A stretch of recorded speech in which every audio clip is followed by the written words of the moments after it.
Hi, I'm Byer, Keller Williams, Exton, Pennsylvania. It's January and Radon Awareness Month. Radon is a colorless, odorless gas that results from the decay of uranium. You may have tested it when you bought your house, and whether that was a year ago or 20 years ago, it's important to know that you probably should retest every so often, every couple of years.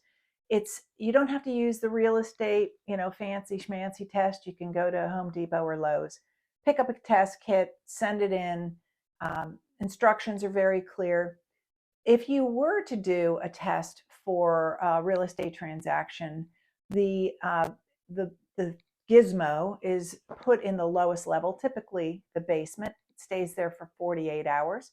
It has to be closed door conditions or closed home conditions. You can go in and out, but you don't want to do this in the middle of the summer with your windows wide open. So it's very harmful, but very easy to remediate.